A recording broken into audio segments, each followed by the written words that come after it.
नमस्कार बच्चों। आज हम डिस्कस करेंगे क्लास 10th हिंदी के हमारे सीबीएसई के ऑफिशियल सैम्पल क्वेश्चन पेपर को। सीबीएसई की तरफ से हर सब्जेक्ट का एक ऑफिशियल सैम्पल क्वेश्चन पेपर बहुत पहले हमें दिया गया था और ये सैम्पल क्वेश्चन पेपर सिर्फ सैम्पल क्वेश्चन पेपर नहीं है बल्कि ब्लूप्रिंट भी होता है एग्जाम का। यानी जो कुछ जैसे इस एग्जाम में इस सैम्पल क्वेश्चन पेपर में दिया होता है वैसा ही कुछ आपके एग्जाम में रहने वाला होता है। अब इस सैम्पल क्वेश्चन पेपर को सॉल्व करने का फ़ायदा क्या होता है? एक तो हमें पैटर्न क्लियर हो जाता है कि पैटर्न क्या रहेगा। दूसरा, टाइम का हमें आइडिया हो जाता है कि कितना लेंथी रहने वाला एग्जाम, उसी के अकॉर्डिंग हम स्टार्ट कर पाते हैं। यानी कि हमारी प्रॉपर अगर हमें प्लानिंग करनी है तो उसके लिए ज़रूरी होता है कि हम सैम्पल क्वेश्चन पेपर को अच्छे से देखें। ओके, तो उससे एक कॉन्फिडेंस भी बूस्ट होता है, हमें वो हेजिटेशन नहीं रहता अच्छा क्या आ गया। तो वो पहले अगर हम पहले ना देखें या उसको सॉल्व करके ना देखें तो उस वक्त एग्जाम में जाते हैं तो हम नर्वस फील करते हैं, अच्छा इतना लेंथी, या फिर हमें वो आइडिया ही नहीं लग पाता कि हमने पहले सेक्शन में इतना टाइम दे दिया कि लास्ट सेक्शन में गए और वहाँ जा करके हमारे पास टाइम ही नहीं रह पाता। ओके, और साथ ही साथ आपको मेंटली तौर पे भी ये एक तरीके से वो चीज़ें क्लियर हो जाएगी कि कौन से टॉपिक में से किस टाइप के क्वेश्चन आएंगे। यानी कि क्वेश्चंस के लेवल क्या रहेंगे वो भी क्लियर हो जाएगा, कितने ईजी रहेंगे, कितने मॉडरेट रहेंगे, कितने आपके डिफ़िकल्ट लेवल के रहेंगे। ठीक, तो यहाँ पर लास्ट तक हम सॉल्व करेंगे। ओके, तो आप साथ रहिएगा, स्किप नहीं करना है और पैटर्न को समझेंगे और क्वेश्चंस को भी समझेंगे। तो चलिए शुरुआत करते हैं हम आज के इस वीडियो की और डिस्कस करते हैं इस हमारे हिंदी के सिंपल क्वेश्चन पेपर को। तो ये आपका हिंदी का ए, यानी कि ए और बी होता है, बी आपकी इलेक्टिव होती है, तो आपके पास कंपलसरी हिंदी है, उसका सिंपल क्वेश्चन पेपर है जिसका कोड आपका 002 है, 002 है। ओके, क्लास आपकी 10th है, आपका 90 मिनट का एग्जाम होता है और ये 40 मार्क्स का रहेगा। इस क्वेश्चन पेपर में 3 पार्ट दिए गए, 3 सेक्शन दिए गए। पहला आपका क रहेगा, दूसरा ख रहेगा और तीसरा आपका ग रहेगा। कहने को इसमें 10 पार्ट्स, 10 क्वेश्चन है। 10 क्वेश्चन के आगे पार्ट्स दिए गए। ठीक, कितने क्वेश्चन है? 10 है, लेकिन उसके पार्ट्स दिए गए। लेकिन हम इसके ऊपर नहीं जाते हैं, हम टोटल क्वेश्चन की तरफ जाते हैं कि टोटल आपको इस क्वेश्चन पेपर में जो क्वेश्चन मिलेंगे वो आपके क्वेश्चन रहेंगे 54। ओके, जो खंड क रहेगा, पहला जो पार्ट रहेगा, उसमें आपके 20 क्वेश्चन रहेंगे और आपको 10 क्वेश्चन करना है। ओके, ऐसा क्यों? ऐसा इसलिए कि ये आपका जो अनुच्छेद दिए होते हैं, अनुच्छेद दिए होंगे, आपके गद्यांश होंगे, अपठित गद्यांश और अपठित पद्यांश होंगे इस सेक्शन में। ओके, तो इसमें अपठित गद्यांश है, उसमें भी आपके पास इंटरनल चॉइसेस रहेगी और अपठित पद्यांश है, उसमें भी आपके इंटरनल चॉइसेस रहेगी। यानी कि 2 दिए होंगे, आपको कोई एक करना है। क्लियर? तो इसलिए हमें कितनी है? 20 में से 10 करने हैं। लेकिन जो 10 दिए गए हैं उसमें ऑप्शन नहीं है। वैसे ऑप्शन है, लेकिन जब हमने एक सेलेक्ट कर लिया गद्यांश तो उसके बाद उसमें कोई ऑप्शन नहीं है हमारे पास। सेकेंड जो पार्ट है, 20 क्वेश्चन दिए गए, इसमें से हमें 16 क्वेश्चन करने हैं। ठीक, 20 में से 16 करने, 4 पार्ट्स देंगे। हमारे जो व्याकरण के, हिंदी ग्रामर के टॉपिक्स है उन टॉपिक के ऊपर बेस्ड रहेंगे और इसमें हमें एक पार्ट में एक हम ऑप्शन है, यानी कि एनी 5 दिए गए, यानी 4 हमें करने हैं। क्लियर? तो इसमें हमें 16 करने हैं। उसके बाद तीसरा जो खंड ग दिया गया है, तीसरा जो पार्ट है, उसमें 14 क्वेश्चन दिए होंगे और 14 क्वेश्चन हमें करने हैं। ठीक, अब यहाँ पे प्लानिंग के अकॉर्डिंग देखिए कि सबसे ज़्यादा जो टाइम कंज्यूमिंग रहेगा वो आपका पार्ट क रहेगा। ठीक, इसमें वैसे तो 10 ही क्वेश्चन है लेकिन टाइम बहुत लगने वाला आपका। दूसरा, अगर हम ग्रामर की बात करें तो इसमें टाइम कम लगेगा क्योंकि इसमें या तो आता है या नहीं आता है, इतना टाइम कंज्यूमिंग नहीं रहने वाला। तीसरा जो हमारा ये है, इसमें भी हमें क्योंकि गद्यांश और पद्यांश हमारे सिलेबस में से दिए जाएंगे तो इसमें भी हमें टाइम लगने वाला है। क्लियर? तो हमें उसी के अकॉर्डिंग प्लानिंग करनी है। तो प्लानिंग कैसे करेंगे, स्ट्रेटेजी वीडियो में अलग से आपको दे दूंगा। क्लियर? तो अब हम क्वेश्चन पेपर के पहले पार्ट के ऊपर चलते हैं। पहला जो हमारा पार्ट दिया गया, इसमें अपठित गद्यांश दिए गए। अब अपठित गद्यांश कितने दिए गए? इसमें 2 दिए गए। ठीक, कितने दिए गए? 2 दिए गए। 2 में से हमें किसी एक गद्यांश को करना है। अब जब हमें सैम्पल क्वेश्चन पेपर की तरह ही हम देखें कि आपका मेन क्वेश्चन पेपर मिलेगा तो आपको सबसे पहले जो रीडिंग टाइम है उसमें यही डिसाइड करना है कि कौन से वाला करना है और कौन से वाला नहीं करना। जो नहीं करना उसको आप सर्कल कर दोगे, करना है उसमें पूरा जोर लगाना है हमें कि वो तो करना ही है। कोई क्वेश्चन अटक जाए, लटक जाए तो भी हमें लड़ना है, वो सॉल्व करना है। तो यहाँ पे हम दोनों को ही सॉल्व करके देखते हैं। तो पहला हमारा दिया गया ये श्रम के बारे में, बाल श्रम के बारे में। तो अंतर्राष्ट्रीय श्रम ऑर्गेनाइजेशन, ILO होता है, इंटरनेशनल लेबर ऑर्गेनाइजेशन होता है, उसके अनुसार बाल श्रम को परिभाषित किया गया कि वह काम जो बच्चों को उनके बचपन और उनकी क्षमता, उनकी गरिमा से वंचित करता है। एक चीज़ और करनी है, जब आप क्वेश्चन पेपर को सॉल्व करो तो पेंसिल से आपको अंडरलाइन करना है इंपॉर्टेंट चीज़ें। जैसे यहाँ पे अंतर्राष्ट्रीय श्रम संगठन, इस टाइप के वर्ड जो आपको लगे कि इंपॉर्टेंट हो सकते हैं, ठीक, तभी आप ठीक से सॉल्व कर पाओगे। तो अंतर्राष्ट्रीय श्रम संगठन के अनुसार जो बाल श्रम की परिभाषा दी गई कि वह काम जो बच्चों को उनके बचपन, उनकी क्षमता और उनकी गरिमा से वंचित करता है, जो उनके बचपन को छीन लेता है, उनकी क्षमताओं को, जो काम करना चाहिए उस एज का, उस काम से छीन लेता है, उसे क्या कहा गया? उसे बाल श्रम कहा गया। और जो शारीरिक और मानसिक विकास के लिए हानिकारक हो बच्चों के लिए, शारीरिक विकास के लिए, मानसिक विकास के लिए, तो उसे बाल श्रम कहा गया। जैसे बच्चों से काम करवाते हैं तो वो स्कूल नहीं जा पाते ना, खेल नहीं पाते, बाकी बच्चों के साथ घुल मिल नहीं पाते, उनका विकास रुक जाता है, ठीक। तो ये परिभाषा होगी। अब हम थोड़ा और आगे पढ़ते हैं। एक सामाजिक बुराई के रूप में संदर्भित भारत में बाल श्रम एक अनिवार्य मुद्दा है। भारत में एक सामाजिक बुराई है ये, आप आसपास देखते होंगे, ये आमतौर पे किसी होटल पे, ढाबे पे जो काम करते हैं ना छोटू, ये छोटू वास्तव में घर के बड़े होते हैं। गरीबी, भूखमरी, कई सारे कारण होते हैं, मजबूरी में उनको काम करना होता है, कई बार धकेल भी दिया जाता है इन छोटुओं को। तो ये हमारे यहाँ पर, हमारे समाज में, हमारे देश में एक सामाजिक बुराई है और जिससे देश वर्षों से निपटने की कोशिश कर रहा है। लोगों का मानना है कि बाल श्रम जैसी सामाजिक कुरीति को समाप्त करने का दायित्व सिर्फ सरकार का। लोगों को क्या लगता है कि ये काम सरकार का, हमारा थोड़ी है, हम ये सोचते हैं। वैसे हर जिम्मेवारी हम सरकार के ऊपर डाल देते हैं कि हमारा नहीं है, सरकार का। लेकिन सरकार क्या कर सकती है अकेली, जब तक हम साथ ना दें। यदि सरकार चाहे तो कानून पालन न करने वालों और कानून भंग करने वालों को सजा देकर बाल श्रम को समाप्त कर सकती है। लेकिन वास्तव में ये केवल सरकार की जिम्मेवारी नहीं है। कानून है हमारे देश में, लेकिन सरकार अकेले कुछ नहीं कर सकती, बल्कि इसे सभी सामाजिक संगठनों, मालिकों, अभिभावकों द्वारा भी समाहित करना चाहिए। हमें भी प्रयास करने चाहिए। हमारे घरों में, ढाबों में, होटलों में, खानों में, कारखानों में अनेक बाल श्रमिक मिल जाएंगे जो कड़ाके की ठंड, तपती धूप की परवाह किए बिना काम करते हैं। यानी कि आसपास आप देखते हो, हर रोज देखते हो बाल श्रमिक। विकासशील देशों में गरीबी और उच्च स्तर की बेरोजगारी बाल श्रम का कारण है। अब यहाँ से क्वेश्चन बन सकता है, लग रहा है ना हमें, ऐसे ही आपको ध्यान से पढ़ना है। जैसे गरीबी, इसके कारण क्या है? गरीबी और बेरोजगारी है, भूखमरी है, वो इसके बड़े कारण है। बाल मजदूरी इंसानियत के लिए भी अपराध है, समाज के लिए भी श्राप है। और जो देश की आर्थिक वृद्धि है, चाहे वो सामाजिक वृद्धि हो, आर्थिक वृद्धि हो, किसी प्रकार की समस्या हो, उसमें ये बाधक भी है। बाधक क्यों है? क्योंकि आज के जो बच्चे, यही तो देश का भविष्य होंगे ना। हमें सोचना होगा कि सभ्य समाज में यह अभिशाप क्यों मौजूद है। हमें सोचना होगा, जब हम खुद को सभ्य कहला रहे हैं तो ये चीज़ें तो समाज में नहीं होनी चाहिए। सबको बराबरी का हक मिलना चाहिए। जिस उम्र में बच्चों को सही शिक्षा मिलनी चाहिए, खेल कूद के माध्यम से अपने मस्तिष्क का विकास करना चाहिए, उस उम्र में बच्चों से काम करवाने से बच्चों का शारीरिक, मानसिक, बौद्धिक, सामाजिक विकास रुक जाता है। यहाँ से भी क्वेश्चन बन सकता है, इसके नुकसान क्या है? इससे बच्चों का शारीरिक, मानसिक, बौद्धिक और सामाजिक विकास रुक जाता है। ध्यान से पेंसिल लेके पढ़ोगे ना तो आपको पता लग जाएगा कहाँ पे अंडरलाइन करे, क्वेश्चन बन सकता है, फिर फटाक से आपको वो आंसर मिल जाएगा। शिक्षा का अधिकार मूल अधिकार है। शिक्षा से किसी बच्चे को वंचित रखना अपराध है। तो मूल अधिकार क्या है हमारा? शिक्षा का अधिकार। हर बच्चे के लिए जरूरी है कि वो 14 वर्ष की आयु तक कंपल्सरी, फ्री, अनिवार्य शिक्षा ग्रहण करें। आज आवश्यकता इस बात की है कि सरकारी सत्र से लेकर के व्यक्तिगत सत्र तक सभी लोग इसके प्रति सजग रहें। बाल श्रम के कारण बचपन बच्चों का ना छीना जाए, इसके लिए कुछ सार्थक पहल करनी होगी। हमें भी करनी होगी, सरकार को भी करनी होगी। आम आदमी को भी बाल मजदूरी के विषय में जागरूक होना चाहिए। उसे भी लगना चाहिए कि ये गलत है तो रोकने का प्रयास करें। समाज में इसे होने से रोकना चाहिए। बाल श्रम को खत्म करना केवल सरकार का कर्तव्य नहीं है, बल्कि हमारी भी ड्यूटी है, रिस्पॉन्सिबिलिटी है कि हम इसमें सरकार का साथ दें। तो यहाँ पे मुझे शायद 3 मिनट लगे इसको पढ़ने में, इतना ही टाइम आपको लगेगा। अब हम देखते हैं प्रश्नों को, क्योंकि मैंने इसलिए थोड़ा सा समझा है ताकि इंपॉर्टेंट चीज़ों के ऊपर, ताकि आपको ध्यान रखे। अब आप गलती क्या करते हो कि जब ये अपठित गद्यांश पढ़ोगे, आप दौड़ा दोगे गाड़ी को, दौड़ा दोगे तो वो चीज़ें छूट गई ना, फिर एक बार पढ़ने का फ़ायदा नहीं, फिर दोबारा दौड़ोगे। इसलिए जब पहली बार पढ़ो तो उसको ध्यान से पढ़ना है। अब यहाँ पे देखिए, प्रश्न अपने आप आपको मिल जाएंगे।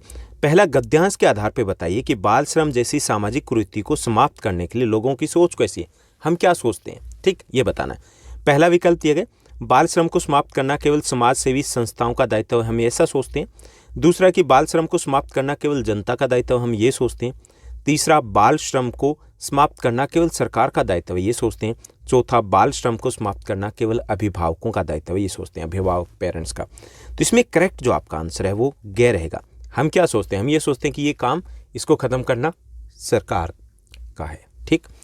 उसके बाद दूसरा जो हमारा प्रश्न दिया गया है, इसी पर आधारित दूसरा प्रश्न कि घरों में घरों में, ढाबों में, होटलों में, खानों में, कारखानों में अनेक बाल श्रमिकों को काम करता देखकर हम उदासीन क्यों बने रहते हैं? ओके, पहला, हम सिर्फ अपने बारे में सोचते हैं। दूसरा, हम जागरूक बनना नहीं चाहते। तीसरा, हम उनकी सहायता नहीं करना चाहते। चौथा, हम संवेदना शून्य हो चुके हैं।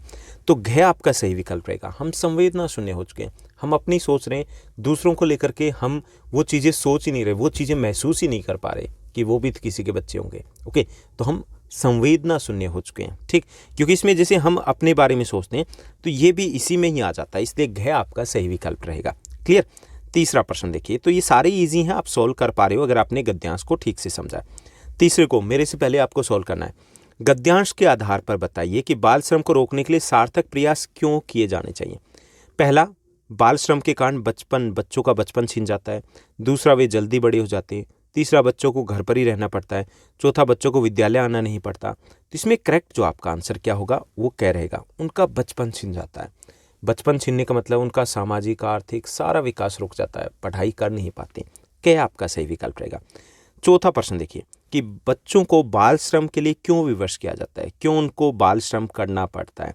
तो यहाँ पर जो विकल्प दिए गए उसमें से सही विकल्प आपको बताना है मेरे से पहले। ठीक, 4 विकल्प देखिए। पहला विकल्प है जागरूकता का भाव। दूसरा, निर्धनता और भुखमरी।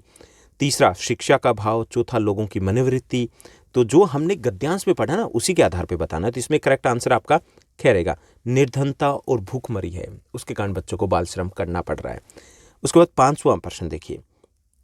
5वां प्रश्न है कि बाल श्रम जैसे सामाजिक अभिशाप से देश को क्या नुकसान होता है। ओके, पहला, बाल श्रम एक बच्चे को बचपन के सभी लाभों से दूर करता है। दूसरा, लाखों बच्चे उचित शिक्षा से वंचित हो जाते हैं। तीसरा, बच्चों का शारीरिक, मानसिक और सामाजिक विकास रुक जाता है। चौथा, बाल श्रम से देश का आने वाला कल अंधकार की ओर जाने लगता है।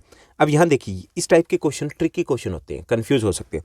ये एज इट इज दिया गया, सी गै दिया गया ना आपके इसी गद्यांश में, लेकिन इसमें पूछा गया देश को क्या नुकसान होगा। ये तो बच्चों का नुकसान है, देश का नुकसान क्या होगा, वो घ आपका सही आंसर रहेगा। बाल श्रम से देश का आने वाला कल अंधकार की ओर जाने लगता है। इसलिए जब भी क्वेश्चन पढ़ो ना तो क्वेश्चन को भी थोड़ा सा 2 बार पढ़ लीजिएगा, क्योंकि जल्दबाजी में आपको आंसर पता होता है लेकिन आप जल्दबाजी में रॉन्ग करके आते हो। ऐसा ही आपने मैथ्स में किया होगा, साइंस में किया होगा, किया ना, 1-2 क्वेश्चन आपने ऐसे ही किए होंगे। ठीक, इस बार नहीं करना है देखो।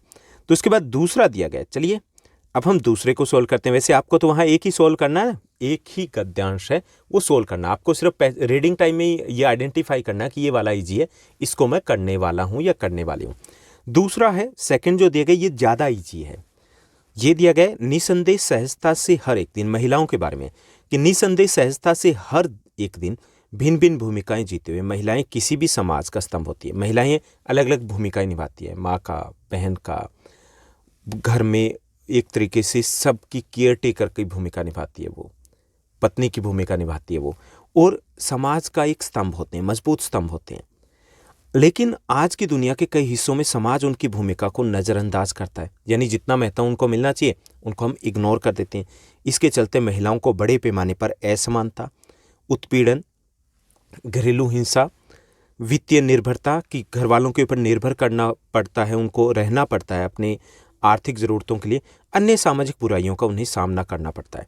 भारत में महिला सशक्तिकरण मतलब उनको भी बराबरी का दर्जा दिया जाए, उनको भी वो हक दिया जाए, उनको भी आगे बढ़ने का मौका दिया जाए कि आवश्यकता के बहुत से कारण सामने आते हैं। प्राचीन काल की अपेक्षा मध्यकाल में भारतीय महिलाओं के सम्मान सत्र में काफ़ी कमी आई थी। प्राचीन काल में बहुत सम्मान था, मध्यकाल में उनका सम्मान कम हो गया, और आज भी देखा जाए तो वो सम्मान उतना नहीं है, बराबरी का दर्जा नहीं है। जितना सम्मान उन्हें प्राचीन काल में दिया जाता था, मध्यकाल में वह सम्मान उनका घटने लग गया था।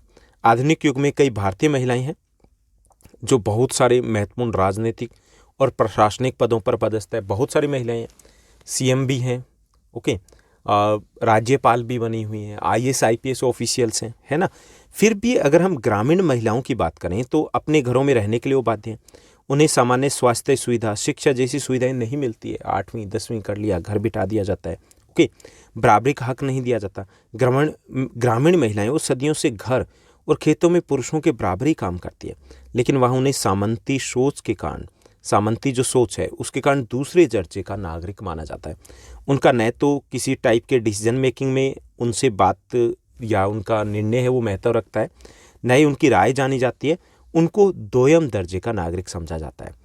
अब ग्रामीण समाज की सोच बदलने का वक्त आ गया है, क्योंकि हम 21वीं सदी में प्रवेश कर चुके हैं, बहुत आगे। हम विकास की बात करें तो आधी दुनिया को साथ लेके चलना होगा। महिलाओं को भी वही हक देने होंगे जो पुरुषों के पास है। सामाजिक असमानता, पारिवारिक हिंसा, अत्याचार, आर्थिक जो अनिर्भरता है, इन सभी से महिलाओं को छुटकारा पाना है, तो ज़रूरत है महिला सशक्तिकरण की। तो यहाँ पे इस टाइप के जो वर्ड्स आ रहे हैं तो वो क्या है, इंपॉर्टेंट है, यानी कि इसी टाइप के क्वेश्चंस यहाँ से बनने वाले हैं। महिला सशक्तिकरण से महिलाएं आत्मनिर्भर और शक्तिशाली बनती है। क्या बनती है? आत्मनिर्भर बनती है, शक्तिशाली बनती है, जिससे वे अपने जीवन से जुड़े खुद फैसले ले पाएगी। समाज और परिवार और समाज में अपना स्थान बनाती है। समाज में उनके वास्तविक अधिकार को प्राप्त करने के लिए उन्हें सक्षम बनाना महिला सशक्तिकरण है। महिला सशक्तिकरण का अर्थ क्या है? महिलाओं को राजनीतिक, सामाजिक, शैक्षणिक, आर्थिक क्षेत्रों में बराबरी का हक देना। ओके, महिला सशक्तिकरण बहुत हद तक भौगोलिक, शहरी और ग्रामीण कि कौन सा इलाका है उसके ऊपर निर्भर करती है, शैक्षिक योग्यता कितनी है उसके ऊपर निर्भर करती है, सामाजिक एकता के ऊपर भी निर्भर करती है। तो ये कुछ कारक है जिनके ऊपर निर्भर करती है महिलाओं की सशक्तिकरण। महिला सशक्तिकरण से क्या होगा? एक तो ये कि वो आर्थिक तौर पर सुदृढ़ होगी, ठीक हुई है। जिन जिन महिलाओं, जहाँ पर महिलाओं को बराबरी का दर्जा मिला है, तो आर्थिक तौर पर वो मजबूत हुई है, बल्कि परिवार और समाज की सोच में भी सकारात्मक परिवर्तन दिखाई दिए, पॉजिटिव चेंज आया। वर्तमान में समाज में लोग बेटियों को बोझ नहीं समझते। पहले जो बेटी थी उनको कमतर आंका जाता था, लेकिन अब समझा जाने लगा है कि बेटी टेंशन नहीं होती, बल्कि 10 सन्स के बराबर होती है, 10 बेटों के बराबर होती है। तो ये बदलाव क्यों आया? क्योंकि महिलाएं आगे निकल के आई हैं। और अब समाज में बेटियों को बोझ समझकर दुनिया माने से पहले मारे नहीं, इसलिए विकास की मुख्य धारा में महिलाओं को आगे लाने के लिए भारत सरकार कई योजनाएं भी चला रही है। बेटी बचाओ, बेटी पढ़ाओ, यही योजनाएं, बहुत सारी योजनाएं हैं जो महिलाओं को आगे बढ़ाने के लिए, उनके सशक्तिकरण के लिए चलाई जा रही है। तो ये हमने पढ़ लिया।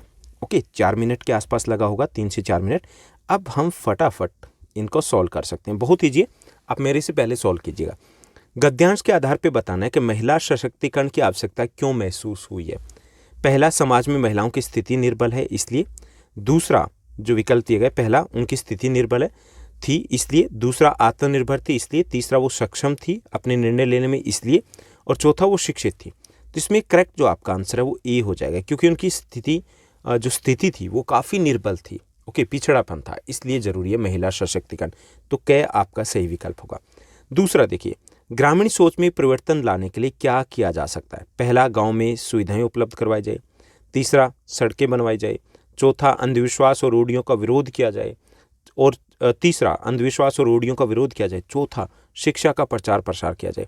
तो करेक्ट आंसर आपका घ हो जाएगा। शिक्षा का प्रचार प्रसार से महिलाओं का विकास किया जा सकता है, लोगों की सोच को बदला जा सकता है। ओके, कॉमन सेंस के भी कुछ क्वेश्चंस होते हैं, ठीक। उसके बाद नेक्स्ट देखिए, नेक्स्ट आपका है थर्ड क्वेश्चन, तीसरा जो आपका प्रश्न बनेगा इसी गद्यांश का। अब लोग बेटियों को बोझ नहीं समझते, यह समाज की किस सोच का परिणाम है? पुरानी सोच, पुरातन सोच का, सकारात्मक सोच का, नकारात्मक सोच का, संकीर्ण छोटी सोच का। तो इसमें करेक्ट आंसर है आपका ख हो जाएगा। ये उनकी पॉजिटिव सोच है, सकारात्मक सोच का परिणाम है। ओके, चौथा दिया गया, महिला सशक्तिकरण से परिवार की आर्थिक स्थिति पर क्या प्रभाव पड़ता है। महिला सशक्तिकरण होगा मतलब वो भी कमाने लगेंगे। ओके, इससे परिवार की आर्थिक स्थिति पर क्या प्रभाव पड़ेगा? वित्तीय निर्भरता समाप्त हो जाएगी। परिवार की बात करें, आर्थिक स्थिति में दुर्बलता आएगी, आर्थिक स्थिति में सुदृढ़ता आएगी, वित्तीय ऋण से मुक्ति मिलेगी। तो इसमें एक सही जो विकल्प है वो गए रहेगा, आर्थिक स्थिति में सुदृढ़ता आएगी। परिवार की बात करें, महिला के नहीं। महिला के तो ये होता, अगर महिला की पूछती तो वित्तीय निर्भरता समाप्त हो जाती, लेकिन यहाँ परिवार की पूछ रही है तो परिवार में आर्थिक स्थिति में सुदृढ़ता आएगी। गया आपका सही विकल्प रहेगा। तो ऐसे जो ट्रिकी एक आध क्वेश्चन हो तो क्वेश्चन को ठीक से पढ़िए, ठीक। उसके बाद 5वां प्रश्न है, उत्तर दीजिएगा आप। यहाँ पे है, क्या महिलाओं के सशक्तिकरण का पक्ष मात्र आर्थिक रूप से सशक्त होना ही है? यानी महिला सशक्तिकरण की बात की गई तो इसका अर्थ ये है क्या कि महिलाओं के पास पैसा आ जाए, इतना ही है? पहला, हाँ, इससे वे आत्मनिर्भर हो जाती है, हाँ यही अर्थ है। दूसरा, नहीं, इससे उन्हें दोहरी जिम्मेवारियां निभानी पड़ेगी, घर का काम करो बाहर का भी करो। तीसरा, हाँ, इससे वो शक्तिशाली बनती है। चौथा, नहीं, उनका भय मुक्त प्रतिबंधों से मुक्त होना भी जरूरी है।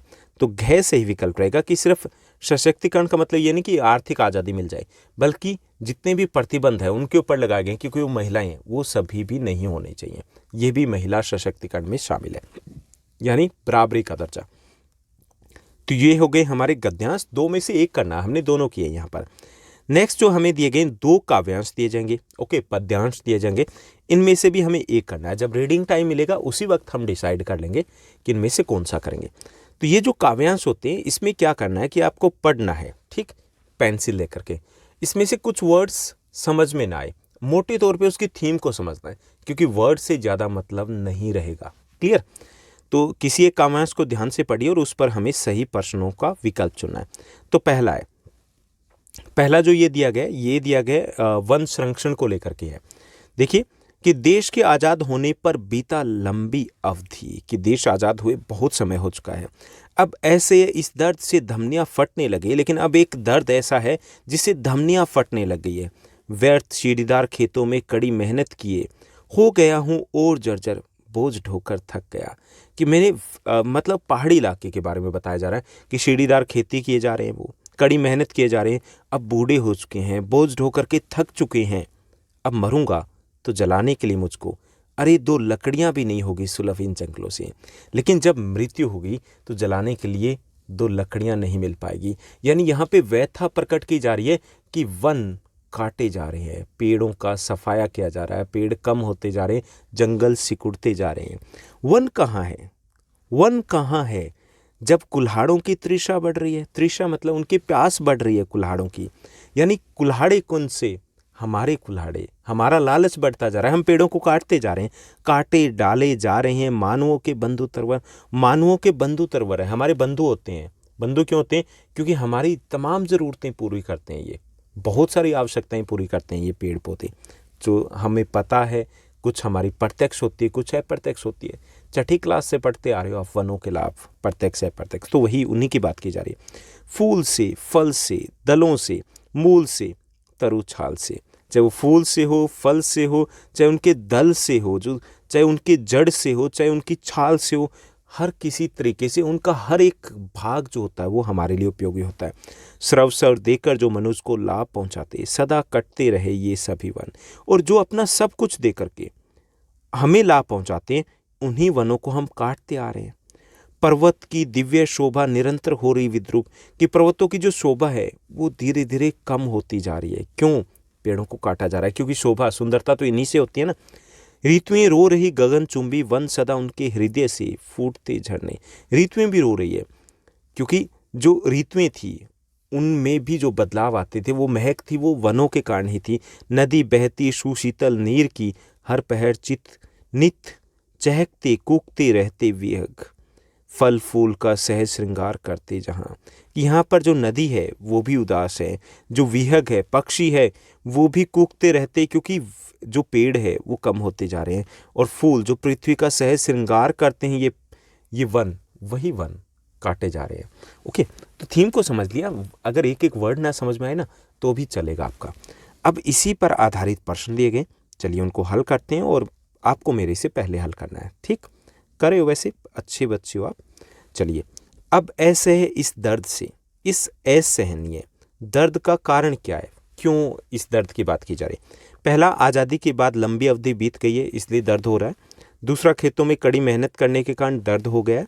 तीसरा, वनों का न रहना, उस दर्द की बात की जा रही है। चौथा, जर्जर बूढ़े हो गए इसलिए इस दर्द की बात की जा रही है। तो यहाँ पर इस कविता में बात की जा रही है वनों के न होने के दर्द की, तो ग आपका सही विकल्प रहेगा। दूसरा प्रश्न देखिए, जब कुल्हाड़ों की तृषा बढ़ रही है, इस कथन का अर्थ क्या है? कुल्हाड़ों की तृषा बढ़ रही है। पहला, हिंसा का बढ़ना, मारकाट आपस में बढ़ रही है। दूसरा, सामाजिक क्रांति हो रही है, इसकी बात की जा रही है। तीसरा, युद्ध का अवसर आ गया, युद्ध होने वाला है, उसकी बात की जा रही है। चौथा, पेड़ों को काटकर भी तृप्त न होना, उसकी बात की जा रही है। तो इसमें घ सही विकल्प रहेगा। यहाँ पे कुल्हाड़ों की तृषा बढ़ रही है मतलब कि पेड़ों को काटा जा रहा है, लेकिन हमारा जो लालच है ना वो अभी भी बढ़ रहा है। जैसे आपने ज्योग्राफी में पहले चैप्टर में किया था, गांधी जी ने बात की थी, उसी में कहा जाता है कि ये जो संसाधन है वो हमारा पेट भरने के लिए तो काफ़ी है, पेटी भरने के लिए नहीं। तो हमारी पेटी भर ही नहीं रही है, हम पेड़ों को काटे जा रहे हैं, तो घ आपका सही विकल्प रहेगा। चलिए तीसरा प्रश्न देखते हैं। अंत्येष्टि के लिए लकड़ियां सुलभ न होने का कारण क्या है? ओके, कारण बताना है। पहला, वन काटे जा रहे हैं। दूसरा, वर्षा के अभाव में वन सूख गए हैं। तीसरा, वन महोत्सव है। चौथा, मुनाफिक हो रही है। तो इसमें सही विकल्प है वो आपका क्या रहेगा? सबको पता है, ईजी है ना। वन काटे जा रहे हैं इसलिए वन कम होते जा रहे हैं। इसका मतलब ये नहीं कि लकड़ियां उपलब्ध हैं। इसका एक तरीके से बताया गया है, यहाँ पे अलंकारिक का प्रयोग किया गया है यहाँ पर कि वन काटे जा रहे हैं इसलिए लकड़ियां, वन कम होते जा रहे हैं। उसके बाद अगला प्रश्न देखिए, चौथा प्रश्न है इसी का जो आपका काव्यांश है उस पर आधारित कि पेड़ों को मानव बंधु क्यों कहा गया? मानव बंधु कहा गया ना, क्यों कहा गया?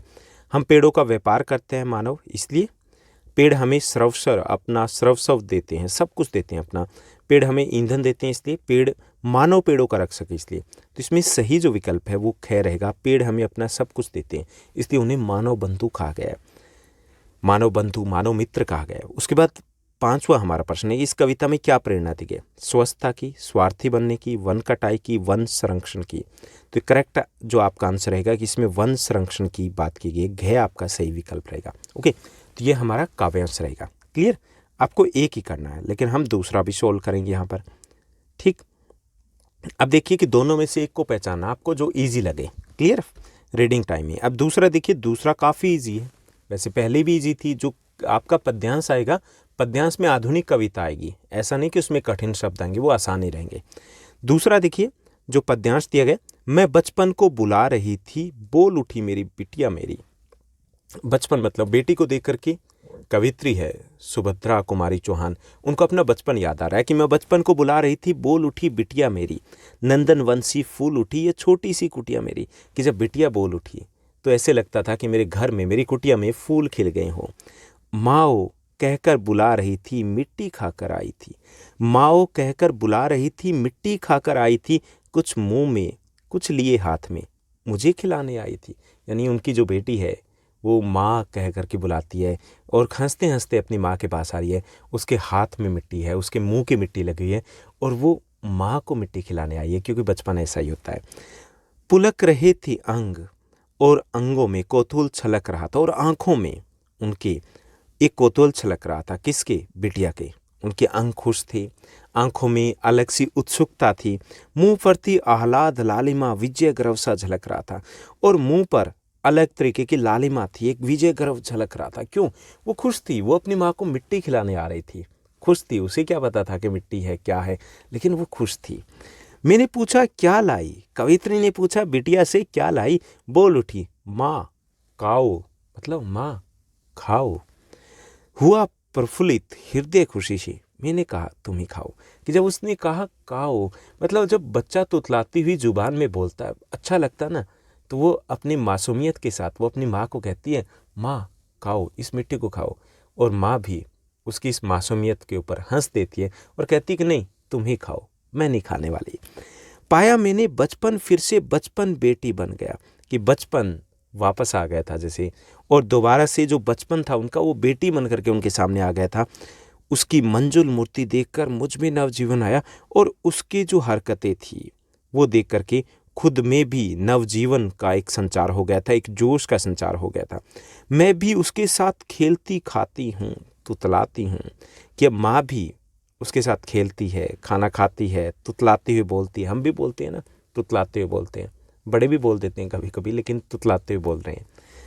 मिलकर उसके साथ स्वयं में मैं भी बच्ची बन जाती हूँ, और जब उसके साथ वो मिल जाती है तो खुद भी वो बच्ची बन जाती है, उसके बचपन में खो जाती है। जिसे खोजती थी बरसों से, अब जाकर उसको पाया। किसको खोज रही थी? वो अपने बचपन को। वो उसको वापस मिल गया अपनी बिटिया में। भाग गया मुझे छोड़कर, वह बचपन फिर से वापस आया। तो सुभद्री कुमार चौहान की ये कविता थी, आसान सी थी, सिर्फ हमें पढ़ना है पेंसिल लेकर के, अंडरलाइन करते हुए। अब यहाँ पर देखिए, यहाँ पे हमें क्या करना है कि काव्यांश के आधार पर बताइए कि कवित्री ने अपने बचपन को किस रूप में पुनः पाया है। ठीक, काव्यांश के आधार पे हमें बताना है। पहला सहेली के रूप में, दूसरा अपनी बिटिया के रूप में, तीसरा बचपन की मधुर स्मृति के रूप में, और चौथा माँ के रूप में पाया है। ओके, तो किस रूप में पाया है काव्यांश पे कवित्री ने अपने बचपन को? तो वो ख आपका सही विकल्प रहेगा। अपनी बिटिया के रूप में उन्होंने अपने बचपन को दोबारा से पा लिया। दूसरा प्रश्न देखिए, कवित्री वर्षों से किसे खोज रही थी? अपनी बेटी को, बचपन की सहेली को, अपनों के साचरे, अपनों के साथ को, अपने बचपन को। तो किसको खोज रही थी वो? अपने बचपन को जो खो गया था, उसको वापस पा लिया अपनी बिटिया के रूप में। ओके, तो यहाँ पे घ सही विकल्प रहेगा दूसरे प्रश्न का। तीसरा प्रश्न देखिए, कवित्री की बेटी के चेहरे पर किस कारण विजय गर्व झलक रहा है, ये हमें बताना है। तो इसमें पहला, माँ को संग खेलते देख करके बेटी खुश है, माँ के साथ मिट्टी में खेलने के कारण खुश है, माँ को मिट्टी खिलाने के कारण माँ को प्रश्न देख करके। तो उस वक्त मिट्टी खिलाने आ रही है तो उसको देख करके वो ज़्यादा खुश है, तो गया आपका सही विकल्प हो जाएगा। उसके बाद चौथा प्रश्न देखिए, चौथा प्रश्न इस टाइप का जो क्वेश्चन आएगा ना, जैसे तीसरा दिखा, तो थोड़ा सा ध्यान से आपको करना है, ठीक। उसके बाद चौथा प्रश्न देखिए, चौथा प्रश्न दिया गया कि मिट्टी खिलाने आई बेटी की छवि कैसी थी? उसका शरीर धूल धूसरी, तो आंखों में डर था? डर था? बिल्कुल नहीं था। दूसरा देखिए, दूसरा दिया गया कि उसका अंग अंग पुलकित हो रहा था और उसकी भोली आंखों में उत्सुकता छलक रही थी। तो यही हमारा सही विकल्प हो जाएगा। बाकी के रीड नहीं करते हैं, थोड़ा सा टाइम ज़्यादा लगेगा अदरवाइज। उसके बाद पांचवा प्रश्न देखिए, माँ और बेटी, बेटी और माँ के बीच में क्या संवाद हुआ? माँ ने पूछा क्या लाई हो, और बेटी बोल उठी माँ काओ। यही हुआ था ना, तो इसमें आपका क ही सही विकल्प हो जाएगा, ठीक। तो आपके 2 पद्यांश रहेंगे और 2 ही गद्यांश रहेंगे। हमें एक गद्यांश करना है और एक हमें पद्यांश करना है पहले खंड में, ठीक। तो पहला खंड है आपका 10 मार्क्स का, ये याद रखना है, मार्क्स सिर्फ 10 है। तो हमें टाइम का ध्यान जरूर रखना है, क्योंकि कहीं ये कि हम यहीं पे खो जाएं, यहीं पे खो गए तो फिर बाकी के क्वेश्चंस कौन करेगा। ओके, स्ट्रैटेजी में बताऊंगा कि आपको मैक्सिमम कितना टाइम देना है। उसके बाद आगे हम बढ़ते हैं, खंड ख की बात करते हैं। खंड ख है, ये व्याकरण का खंड है। इसमें टोटल 20 क्वेश्चन रहेंगे और हमें कितने करने? हमें करने इसमें से 16 क्वेश्चन, 20 में से 16 क्वेश्चन करने। और इसमें अलग अलग पार्ट है। जैसे पहला जो पार्ट दिया गया कि इनमें से 4 प्रश्न करने, कितने करने? 4, ये ध्यान रखिएगा। जैसे तीसरा जो पार्ट दिया गया, इसमें हमें 5 पार्ट मिलेंगे, हमें 4 करने हैं। क्लियर? तो यहाँ पे ये चीज़ आप पहले से डिसाइड कर सकते हो कि कौन से 4 करने हैं, एक बार देख करके। अदरवाइज आप साथ साथ करते रहिए, पहले 4 ही अगर ठीक से आपको आंसर पता है, ठीक है, 5th वाला छोड़ दोगे, डजेंट मैटर, ज़्यादा टाइम वेस्टेज नहीं करना अलग से। बादल घिर आए, वर्षा होने लगी, रचना के आधार पे वाक्य भेद कौन सा है? बादल घिर आए और वर्षा होने लगी। यहाँ देखिए कि यहाँ पर और से 2 उपवाक्य जुड़े हुए हैं ना, जिनके अलग अलग अर्थ निकल रहे हैं। तो किस प्रकार का वाक्य होगा? विकल्प देंगे कि सरल है, मिश्र है, संयुक्त है या साधारण वाक्य है, ठीक। ये हमें बताना है कि ये आपका सरल वाक्य है, मिश्र वाक्य है, संयुक्त वाक्य है, या फिर ये आपका साधारण वाक्य है, ये हमें बताना है। तो ये आपका सरल वाक्य है।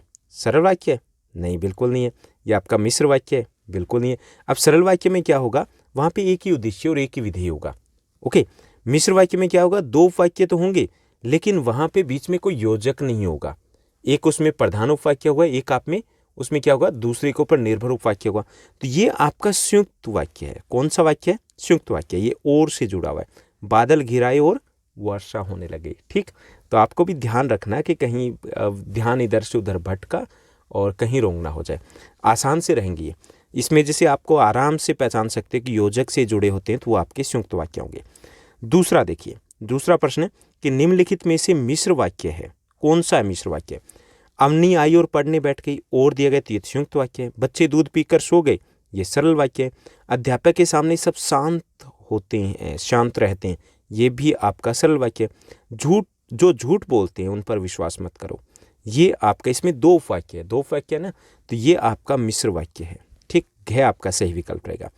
तीसरा देखिए, तीसरा है आनंद 4 दिन गांव में रहा, वह सबका प्रिय हो गया, ठीक। अब इसको किस में करना है? संयुक्त वाक्य में। किस में करना है? संयुक्त वाक्य में, ठीक। तो इसमें देखिए, आनंद 4 दिन गांव में रहा और सबका प्रिय हो गया, ठीक। तो यही इसी में ही बन गया हमारा संयुक्त वाक्य। तो ये आपका क सही विकल्प हो जाएगा यहाँ पर। उसके बाद चौथा देखिए, चौथा है वह पुस्तक कहाँ है जो कल खरीदी थी। वह पुस्तक कहाँ है जो कल खरीदी थी। इसमें देखिए पुस्तक कहाँ है और उसकी विशेषता है दूसरे उपवाक्य में जो कल खरीदी थी। रेखांकित उपवाक्य का भेद बताना है। उपवाक्य किस प्रकार का? ये रेखांकित जो किया गया, संज्ञा आश्रित उपवाक्य, सर्वनाम आश्रित उपवाक्य, क्रिया विशेषण आश्रित उपवाक्य या विशेषण आश्रित उपवाक्य। तो ये जो पहला वाक्य प्रधान वाक्य उसकी विशेषता बता रहा है ये, ठीक। पुस्तक की विशेषता ना, तो ये विशेषण आश्रित उपवाक्य आपका घ सही विकल्प हो जाएगा, ठीक। तो इसमें से 5 में से आपको 4 करने। अगर इस टाइप का उपवाक्य या कहीं पे अटक जाओ, लटक जाओ, तो उसको छोड़ देना, स्किप कर देना। 5th देखिए, निम्नलिखित में से सरल वाक्य कौन सा है? जैसे ही वर्षा हुई वैसे ही मोर नाचने लगे। ओके, तो ये तो आपका मिश्र वाक्य है। वर्षा हुई और मोर नाचने लगे, ये आपका संयुक्त वाक्य है। वर्षा होते ही मोर नाचने लगे, ये आपका सरल वाक्य है। तो इसमें गए आपका सही विकल्प हो जाएगा। ठीक, कितने करने, 5 में से 4 करने अपने को। अब सेकंड पार्ट देखिए, जो ग्रामर का हमारा व्याकरण का दूसरा टॉपिक है, उस पर आधारित रहेंगे, वाच्य पर आधारित हमारे प्रश्न रहेंगे। इसमें 5 में से हमें 4 करने। वाच्य का मैंने अलग से एक वीडियो बना दिया, वैसे आपके व्याकरण के सभी टॉपिक के वीडियो आ चुके हैं। पद परिचय का आपको थोड़ी देर में मिलने वाला है, सबके हो चुके हैं। तो इसमें निम्नलिखित वाक्य का वाच्य लिखना में पर्यटकों द्वारा तीर्थ यात्रा की जाएगी। ओके, अब देखिए मैंने आपको बताया था कि एक जो आपका वाक्य होगा, जो वाच्य होंगे, कृत्रिवाच्य में क्या होगा, जो कर्ता होगा अगर उसमें आप बदल दो, लड़के की जगह लड़की कर दो, तो उसमें आगे बदलाव आएगा। पर्यटक द्वारा तीर्थ यात्रा की जाएगी, चेंज नहीं आ रहा ना, यहाँ पे लिंग वचन में चेंज नहीं आएगा। अगर यहाँ पे पर्यटकों कर दिया आपने, ओके, राधा कर दिया, राधा द्वारा तीर्थ यात्रा की जाएगी। अगर यहाँ पर आपने कर दिया रविंद्र द्वारा तीर्थ यात्रा की जाएगी, तो कोई बदलाव नहीं हो रहा। इसका मतलब ये कृत्रिवाच्य तो नहीं है। ठीक, दूसरा यहाँ पर ये होता है कि फिर हमें चेक करना है कि क्या ये भाववाच्य हो सकता है। भाववाच्य में जैसे यहाँ पे तीर्थ यात्रा की जाएगी, तीर्थ दिया गया, क्रम दिया गया, क्रम नहीं होता भाववाच्य में, अकर्मक क्रियाएं होती हैं। तो यहाँ पे क्रम दिया गया, दूसरा द्वारा भी दिया गया। ठीक, तो ये किस प्रकार का वाच्य, ये आपका क्रमवाच्य है, क्योंकि क्रमवाच्य जो होते हैं उसमें क्रम दिया होता है, सकर्मक क्रिया होती है। ठीक, डिटेल में देख लीजिएगा, आपको बहुत आसान लगेंगे, वाच्य बहुत आसान है, आसानी से स्कोर कर लोगे। तो यहाँ पे क्रमवाच्य है। तो इस टाइप के क्वेश्चन रहेगा आपका पहला। दूसरे क्वेश्चन इस टाइप से आपको वाक्य दिए जाएंगे, आपको उसको बदलना हो सकता है कि जैसे हालदार साहब ने पान खाया, इसको क्रम वाच्य में बदलना है। ठीक, तो इसमें पहला हालदार साहब द्वारा पान खाया जाता है। ओके, यहाँ तो भाव की प्रधानता हो गई है। हालदार साहब से पान नहीं खाया जाता है, अब तो इसमें तो अर्थ ही बदल गया, अर्थ ही तो नहीं बदलना ना अपने को। हालदार साहब पान खा रहे हैं, ये तो आपका यहाँ पर कृत्रिवाच्य हो गया। हालदार साहब द्वारा पान खाया गया, ये आपका घय सही विकल्प हो जाएगा, ये आपका क्रमवाच्य हो जाएगा। ठीक, उसके बाद देखिए नेक्स्ट, पक्षी बाग छोड़कर नहीं उड़े, इसको भाववाच्य में बदलना है। ओके, पक्षी बाग छोड़कर नहीं उड़े, तो इसमें भाववाच्य में हमें बदलना है। पहला दिया गया पक्षी बाग छोड़कर नहीं उड़ सके, दूसरा पक्षियों से बाग छोड़कर उड़ा नहीं गया, तीसरा पक्षी बाग छोड़कर नहीं उड़ सकते, और पक्षियों से बाग छोड़कर उड़ा नहीं जाता। यहाँ पे भाव प्रधान हो गया, तो घय आपका सही विकल्प हो जाएगा। ठीक, उसके बाद नेक्स्ट देखिए, नेक्स्ट हमें दिया गया चौथा दिया गया कि इसमें से कृत्रिवाच्य वाला वाक्य पहचानना है। छात्रों द्वारा सभी का स्वागत हुआ, छात्रों से सभी का स्वागत करवाया गया, छात्रों ने सभी का स्वागत किया, छात्रों द्वारा सभी का स्वागत किया जाएगा। तो इसमें एक तो अर्थ कभी नहीं बदलता, अर्थ ठीक नहीं बदलता अगर हमें ट्रांसलेट चेंज करना हो। ठीक, तो यहाँ पर हमें चेंज का मतलब नहीं है, हमें क्या करना है, हमें यहाँ तो इसमें से छांटना है कि कौन से में कृत्रिवाच्य है। तो यहाँ पर छात्रों ने सभी का स्वागत किया, यह आपका कृत्रिवाच्य, इसमें कर्ता प्रधान है। जैसे यहाँ पे द्वारा दे दिया गया, करवाया गया, तो इसमें भाव की प्रधानता हो जाती है। ओके, क्रम की प्रधानता है। तो यहाँ पर जो गय है इसमें आपके कर्ता प्रधान है। ओके, तो ये आपका गय सही विकल्प हो जाएगा। पांचवा प्रश्न देखिए, पांचवा प्रश्न है निम्नलिखित में से कौन सा भाववाच्य का सही विकल्प है। आओ वहाँ बैठें, आओ वहाँ बैठा जाए, आओ वहाँ बैठते हैं, चलो अब वहाँ बैठें। तो इसमें आओ वहाँ बैठा जाए, ख आपका सही विकल्प रहेगा। ओके, तो यहाँ पर भाव की प्रधानता है। तो इसमें से भी आपको अगर एक आदमी अटक जाओ तो नीड नॉट टू वरी, उसी को आपको स्किप करना है। क्लियर, आपको यानी 4 करने हैं। उसके बाद अगला रहेगा आपका, यहाँ पर दिए गए पद परिचय। पद परिचय का वीडियो थोड़ी देर में आपको मिल जाएगा। पद परिचय में क्या करना है कि आपको जैसे ऐसे वाक्य दिए जाएंगे, हम कल दिल्ली जा रहे हैं, रेखांकित पद का परिचय देना है। ठीक, पहले तो आपको संज्ञा आनी चाहिए, सर्वनाम आने चाहिए, विशेषण होने चाहिए, एक वचन बहुवचन ये पता होना चाहिए, अन्य पुरुष मध्यम पुरुष कौन से हैं, ओके, वो आप उत्तम पुरुष वो आपको पता होना चाहिए। अगर ये पता है, इनमें से 2 या 3 चीज़ें पता है, तो भी आपका आंसर करेक्ट जाएगा। अब जैसे दिल्ली जा रहे हैं, अब दिल्ली क्या है, जातिवाचक संज्ञा नहीं है, शहर तो जातिवाचक है, कोई भी शहर हो सकता है। दिल्ली क्या, दिल्ली प्रॉपर नाउन है इंग्लिश में करें तो, ये क्या व्यक्तिवाचक संज्ञा, यानी कि ये 2 तो हमारे नहीं हो सकते, जिसमें जातिवाचक दिया है। तो इससे हमारे आधे ऑप्शन क्लियर हो जाते हैं अगर हमें संज्ञा भी आती है, यानी कि ये व्यक्तिवाचक है। दूसरा ये कि एक वचन है, इसमें व्यक्तिवाचक, इसमें व्यक्तिवाचक, एक वचन, ये भी एक वचन, पुल्लिंग पुल्लिंग है। ठीक, इसमें अधिकरण कारक है। ओके, तो आपका सही जो विकल्प है वो ख हो जाएगा। क्लियर। तो हमें ऐसे एक एक करके देखना है, एक एक करके ऑप्शन को कम करते जाएंगे। उसके बाद छठा देखिए, यह बालक बहुत मेधावी है। तो इसमें देखिए क्या है, तो इसमें पहली चीज़ कि ये जो यह बालक बहुत मेधावी है, यह बालक की बात की जा रही है, तो ये सर्वनामिक विशेषण है। ओके, तो इसमें तो चारों ही अलग अलग दिए गए ना, तो पहले से ही हमारा क्लियर हो जाएगा ये सर्वनामिक विशेषण है, एक वचन है, पुल्लिंग है, विशेष्य बालक है। ठीक, विशेष्य यहाँ पर बालक दिया गया है, एक वचन भी है, पुल्लिंग भी है। इसमें जैसे किसी में बहुवचन दिया गया तो यहाँ से ही खत्म हो जाता है एक ऑप्शन तो आपका, क्लियर। और उसके बाद देखिए नेक्स्ट जो हमारा दिया गया तीसरा, इसमें पद परिचय में, पद परिचय हम डिटेल में डिस्कस करने वाले हैं, तो उसमें आपको अच्छे समझ में आ जाएगा कि इसको सॉल्व कैसे करना है। एक एक चीज़ मैं आपको बताने वाला हूँ। अचानक वर्षा होने लगी, इसमें अचानक वर्षा होने लगी, तो यहाँ पे होने लगी क्रिया की विशेषता ये सब में दिया गया, यानी पहले विकल्प को हमें देखना है। तो ये रीतिवाचक क्रिया विशेषण है। ठीक, क्या है ये? रीतिवाचक क्रिया विशेषण यहाँ पर दी गई है, तो ये आपका ख सही विकल्प रहेगा। ये मैं आपको डिटेल में वहाँ बताऊँगा, यहाँ बताने लग गया तो ये बहुत लेंथी हो जाएगा। उसके बाद फोर्थ है, वाह भारत मैच जीत गया। तो ये क्या है? ये विषम्यादि सूचक अवयव है ना, तो ये तो नहीं है, ये दो तो हो ही नहीं सकते। यहाँ पे विषम्यादि सूचक अवयव दिया गया है, दोनों है। उसमें इसमें दूसरे में दिया शोक सूचक, शोक सूचक नहीं है, ये तो प्रसन्नता खुशी का सूचक है, वाह भारत मैच जीतेगा। ठीक, तो यहाँ पे घ आपका सही विकल्प हो जाएगा। उसके बाद अगला देखिए, अगला इसमें आप देखोगे शाबाश तुमने बहुत अच्छा काम किया। ओके, बहुत अच्छा कार्य किया। अब इसमें बताना है तुमने क्या है, ये मध्यम पुरुषवाचक है, निजवाचक है, मध्यम है या उत्तम है। पहली चीज़ तो इसी में से देखनी है। ये देखिए इंग्लिश में जैसे आप करते हो ना, आई वी, हम किस में आते हैं? फर्स्ट पर्सन होते हैं। तो हिंदी में होते हैं ये उत्तम, जिसमें उत्तम पुरुष कौन से होते हैं? जिसमें मैं शामिल हो, मैं, हम। ओके, और सामने वाला जो सुन रहा है वो क्या होता है? इंग्लिश में सेकंड पर्सन होता है, यहाँ पे होता है मध्यम पुरुष। और जिस तीसरे की हम बात करें, वो तीसरा जो यहाँ पे मौजूद नहीं है वो होता अन्य पुरुष। तो यहाँ पे तुमने क्या, सामने वाला ना, तो ये मध्यम पुरुष है, यानी कि ये दो तो आपके विकल्प गायब। अब मध्यम पुरुष में देखना कि ये क्या है, ये सर्वनाम है, संज्ञक स्थान पे मध्यम पुरुषवाचक सर्वनाम है ना, दोनों में है। इसमें दिया गया ये बहुवचन है, बहुवचन तो नहीं है, ये तो एक वचन है। ओके, तो यहाँ पर क आपका सही विकल्प हो जाएगा। क्लियर, तो ऐसे एक एक करके देखते रहिए, तो उसमें से मिल जाएगा आपको। आज एक और भी ऑप्शन होता है इसमें कि मान लीजिए कि आपको शुरुआत में नहीं पता एक ऑप्शन, दूसरे वाले पता, तो उसको कंपैरिजन कर लीजिए, उसी से भी आपका आंसर निकल जाएगा। क्लियर, चलिए ये 5 थे, 5 में से आपको 4 करने हैं। उसके बाद अगला जो हमें दिया गया, यहाँ पर दिया गया रस, इसकी वीडियो आ चुकी है डिटेल में, बहुत ईजी तरीके से आपको बताया। तो इसमें जो एग्जाम्पल यहाँ दिए गए वही एग्जाम्पल, क्योंकि ये सैम्पल पेपर से पहले ही बना है वीडियो, तो उससे पहले ही इसी टाइप के एग्जाम्पल्स दिए गए और लगभग यही सेम टाइप के एग्जाम्पल जो वीडियो में डिस्कस किए वो आपके आ सकते हैं। ठीक, तो यहाँ देखिए, एक और अजगर ही लखी एक और मृगराय। ओके, एक तरफ तो अजगर है और दूसरी तरफ शेर है। ओके, एक तरफ अजगर है और दूसरी तरफ शेर है, बिकल बटोई बीच ही पर्यो मूर्छा खाए।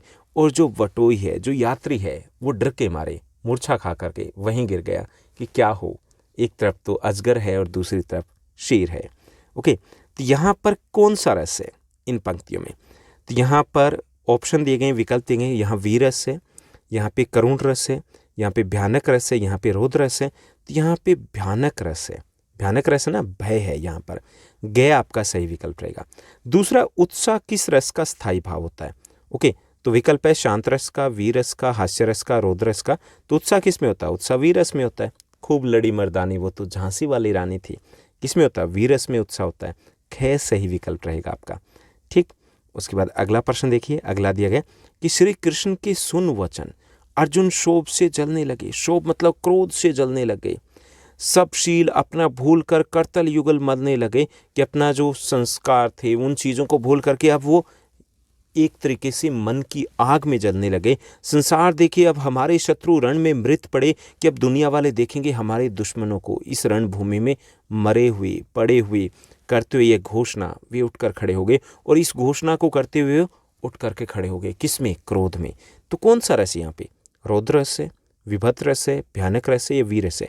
यहाँ पे वीरता नहीं, यहाँ पे क्रोध है, तो यहाँ पे रौद्र रस है। क्या आपका सही विकल्प रहेगा?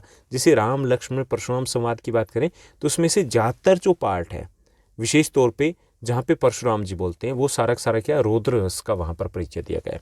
ठीक, उसके बाद नेक्स्ट देखिए चौथा, जो आपका प्रश्न है कि विभाव, अनुभाव, संचारी भावों की सहायता से रस है वो किस रूप में परिणत हो जाते हैं, तो इसमें घ आपका सही विकल्प रहेगा, वो स्थायी भाव में परिणत हो जाते हैं। स्थायी भाव मतलब जिनका हमारे मन में लंबे समय तक भाव रहता है। ठीक, अद्भुत रस का स्थायी भाव क्या होता है?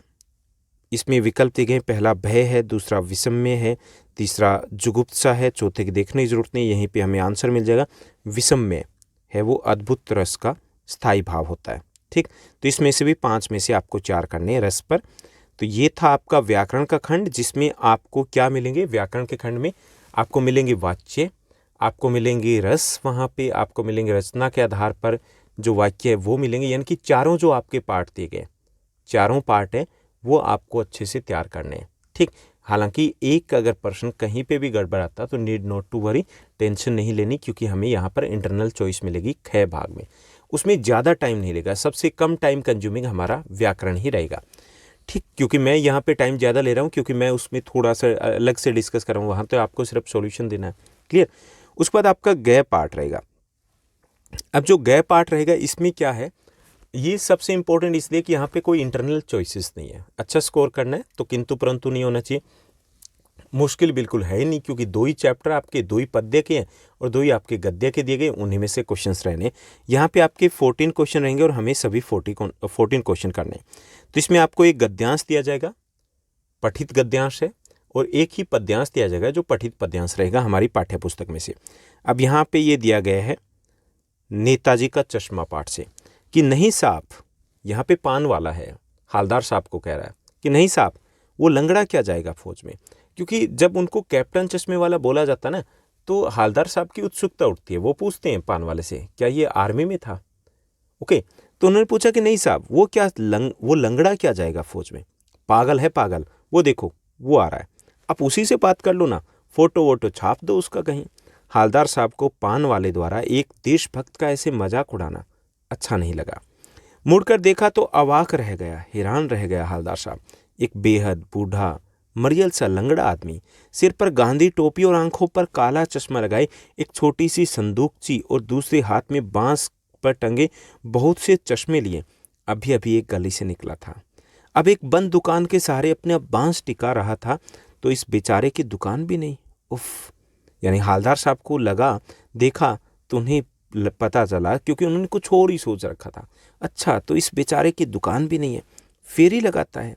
हालदार साहब चक्कर में पड़ गए, पूछना चाहते थे इसे कैप्टन क्यों कहते हैं, क्या यही उसका वास्तविक नाम है, लेकिन पान वाले ने साफ बता दिया था कि अब इसके बारे में और बात करने को तैयार बिल्कुल नहीं है। ओके, अब हमें इसी पर आधारित, क्योंकि ये पूरा पाठ आप पढ़ चुके होंगे, तो यहाँ पर आपको हल करने में बिल्कुल भी दिक्कत नहीं आएगी, टाइम यहाँ पर नहीं लगेगा आपका उतना। प्रस्तुत गद्यांश में देशभक्त किसे कहा गया? हालदार साहब को। ओके, या दूसरा ऑप्शन है कैप्टन चश्मे वाले को, तीसरा ऑप्शन है सामान्य आदमी को, चौथा लेखक को। तो इसमें देशभक्त है वो कैप्टन चश्मे वाले को कहा गया, ख सही विकल्प रहेगा। पान वाले की कौन सी बात हालदार साहब को अच्छी नहीं लगी? मूर्ति बनाने वाले का अपमान करना, हालदार साहब पर हंसना, मूर्तिकार के कार्य पर टीका टिप्पणी करना, देशभक्त का मजाक उड़ाना। तो इसमें सही विकल्प आपका घ रहेगा। देशभक्त का मजाक उड़ाना है वो हालदार साहब को अच्छा नहीं लगा जब पान वाले कहता कि ये लंगड़ा क्या जाएगा फौज में। उसके बाद तीसरा प्रश्न दिया गया कि चश्मे वाला एक बंद दुकान के सहारे अपना बांस क्यों टिका रहा था? उसकी अपनी कोई दुकान नहीं थी। दूसरा विकल्प है उसे किसी से बात करनी थी, यह दुकान बाजार के बीचों बीच में थी इसलिए, वह उसके जानकार की दुकान थी इसलिए। तो इसमें सही विकल्प रहेगा कि उसकी अपनी कोई दुकान नहीं थी, बस यहीं वहीं खड़े होकर के वो बेचता था।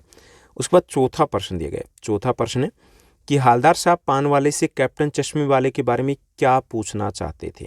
ओके, चश्मे वाला फेरी क्यों लगाता है, वह चश्मे कब से बेच रहा है, इसे कैप्टन क्यों कहते हैं, वह कहाँ रहता है, क्या पूछना चाहते थे। तो इसमें सही विकल्प रहेगा वह पूछना चाहते थे कि इसे कैप्टन क्यों कहते हैं, गैर सही विकल्प रहेगा।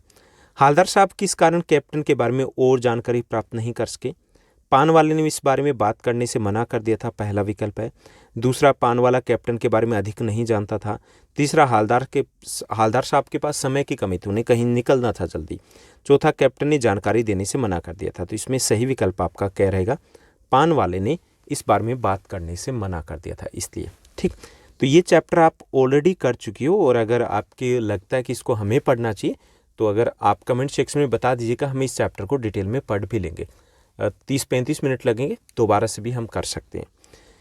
तो ये आपका पार्ट आसान रहेगा क्योंकि चैप्टर के बारे में आपको पता, तो आप फटाफट आंसर दे पाओगे। एक आध क्वेश्चन पे अटक भी गए तो भी आप थोड़ा सा दिमाग के ऊपर जोर दोगे तो हो जाएगा, ओके। क्योंकि यहाँ पे अटकने का मतलब ये नहीं कि हम उसको स्किप कर सकते हैं। स्किप का ऑप्शन यहाँ पर नहीं है, ऐसा कोई बटन यहाँ पर नहीं मिलेगा आपको। उसके बाद 8th और 9th क्वेश्चन होंगे। अगर एक पार्ट में से आपको मिलेगा गद्यांश और दूसरे पार्ट में से आपको मिलेंगे 2 क्वेश्चन, ओके। दोनों ही चैप्टर इंपॉर्टेंट रहेंगे। तो दूसरे, जैसे बेटे की मृत्यु के बाद बाल गोविंद भक्त का आखिरी निर्णय क्या था? पहला, पतोह का पुनर्विवाह करना, पतोह को शिक्षा देना, तीसरा विकल्प पतोह को घर से निकालना, चौथा पतोह से घृणा करना। तो उनका जो आखिरी निर्णय था वो था पतोह का पुनर्विवाह करना, ठीक। उसके बाद दूसरा प्रश्न, लेखक रामवृक्ष बेनीपुरी जी बाल गोविंद भक्त की किस विशेषता पर अत्यधिक मुग्ध थे? तो ये जो क्वेश्चंस मैं आपको बता रहा हूँ, तो एमसीक्यूज हम दोनों चैप्टर के कर चुके हैं और मोस्टली क्वेश्चंस उसमें कवर हो चुके हैं। पहनावे पर, दूसरा व्यवहार पर, तीसरा मधुर गान पर, चौथा कार्यकुशलता पर। तो सही विकल्प रहेगा ग, वो उनके मधुर गान पर मुग्ध थे, ठीक। तो ग आपका सही विकल्प हो जाएगा। उसके बाद हम पद्यांश को देखते हैं। पद्यांश में हमें दिया गया एक पद्यांश, ठीक। तो यहाँ पर हमें विकल्प नहीं मिलेंगे, एक दिया गया तो उसी को पढ़ना है। नाथ शंभु धनु बंजनी हारा, होई केऊ एक दास तुम्हारा। कि यहाँ पर ये जो पार्ट है इसको हमने वर्कशीट में बहुत अच्छे से किया, बहुत अच्छे से, ओके।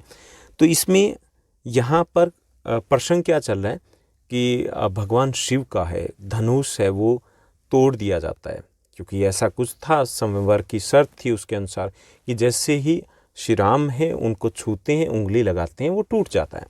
अब क्योंकि वो साधारण धनुष नहीं था, तो जब भी वो टूटता है तो तीनों लोकों में हलचल होती है और परशुराम जी को भी पता चलता है। वो बहुत क्रोधित होते हैं कि उनके शिव धनुष को विखंडित कर दिया गया। तो वहाँ पर पहुँचते हैं क्रोध में, उसी सभा में पहुँच जाते हैं और वहाँ पर उनको श्री राम है वो शांत करने की कोशिश करते हैं और कहते हैं कि जो नाथ शंभु धनु भंजनी हारा, कि जो शिव शंकर भगवान का जो धनुष है उसको विखंडित करने वाला है ही केऊ एक दास तुम्हारा, कि कोई आपका दास होगा, आपका ही कोई दास होगा। क्रोध मत कीजिए, शांत रहिए। आयसु काहु कही किन मोही, सुनी रिसाई बोले मुनि को ही। कि यहाँ पर क्योंकि परशुराम जी तो क्रोधित है, वो कहते कि आप ऐसा कैसे कह रहे हो कि आपने मेरे यानी कि मुनि का, मुनि समझ रहे मुझे, मेरा क्रोध नहीं देखा है, आप ऐसा कैसे कह सकते हो? सेवकु सो जो करे सेविकाई, अरी करनी करी करू लड़ाई। कि सेवक है तो वो सेवक जैसा काम करे ना, अगर वो दुश्मन जैसा काम कर रहा है तो वो दुश्मन ही होगा ना। जब लड़ाई वाली बात कर रहा है वो सेवक कैसे हो सकता है? सुनहु राम जेही शिव धनु तोड़ा, कि हे राम सुनिए, जिसने इस शिव धनुष को तोड़ा है, सहस बाहु समसो रिपु मेरा, कि सहस्र बाहु के समान वो मेरा दुश्मन है। रिपु होता दुश्मन, शत्रु है। सहस्र बाहु है जिन्होंने परशुराम जी के पिता का अपमान किया था और उसी अपमान का बदला लेने के लिए उन्होंने उनका वध कर दिया था। उन्होंने कहा कि जैसे वो मेरे शत्रु थे वैसे वो शत्रु होगा जिसने इस शिव धनुष को तोड़ा है। सो बिलगाओ बिहाई समाजा, न तय मारे जहीं सब राजा। इसलिए वो जहाँ पर वहाँ पर उपस्थित सभी सम्राटों से कहते हैं कि जो कोई भी है वो सामने आ जाए, वरना तो सारे राजा यहाँ पर जो उपस्थित हैं वो मारे जाएंगे। सुनी सुनी बचन लखन मुस्काने, बोले परशुधरी अपमाने। कि वहाँ पर ये वचन सुन करके मुस्कुराते हुए लखन यानी लक्ष्मण जी बोलते हैं और इस तरीके से, एक तरीके से जो परशुराम जी वो अपमानित महसूस करते हैं, क्योंकि मुस्कुरा करके उनको वो कहते हैं, क्या कहते हैं कि बहु धनुई तोरी लड़काई, कभू न ऐसी रीस किन्हीं गोसाई। कि हमने बचपन में बहुत सारी ऐसी धनुष तोड़े हैं लेकिन कभी किसी को ऐसे क्रोधित होते हुए नहीं देखा। यही धनु पर ममता के ही हेतु, सुनी रिसाई कहे भृगुल केतु। किस धनुष में ऐसा क्या विशेष था, इतना क्या प्यार था कि आपको इतना गुस्सा आ गया? यहाँ पे भृगुल कुल केतु है वो परशुराम जी को कहा गया, ठीक। ये हमारा अर्थ हो गया। इसमें एक आध वर्ड का अगर समझ में ना आए ना कभी एग्जाम में तो भी चलेगा, आपको पूरा भाव पता होना चाहिए, काम चल जाएगा आपका। तो यहाँ पर देखिए एक और 2 पंक्ति और भी रहती कि रे निरप बालक काल बस बोलत तो ही ने संभार। यहाँ पे कहते हैं कि हे मूर्ख बालक, यहाँ पे निरप का मतलब राजा के, कि हे राजपुत्र, लगता है कि काल तुम्हारे सर के ऊपर मंडरा रहा है जो तुम ऐसी बात कर रहे हो। धनु सम त्रिपुरारी धनु विदित सकल संसार। कि धनुष वैसा धनुष नहीं था, पूरे संसार को पता कि एक विशेष धनुष था। ओके, तो ये हमारा पद्यांश हो गया। अब इस पर आधारित रहेंगे हमारे अगले प्रश्न। तो यहाँ पर पहला प्रश्न दिया गया कि परशुराम के क्रोध को शांत करने के लिए राम ने उनसे क्या कहा। पहला, धनुष तोड़ने वाला कोई राजकुमार है, धनुष तोड़ने वाला आपका कोई सेवक होगा, धनुष तोड़ने वाला आपका कोई मित्र होगा, यह धनुष अपने आप टूट गया। तो यहाँ पर सही विकल्प जो आपका रहेगा वो ख रहेगा। उन्होंने ये कहा कि धनुष तोड़ने वाला आपका कोई सेवक ही होगा।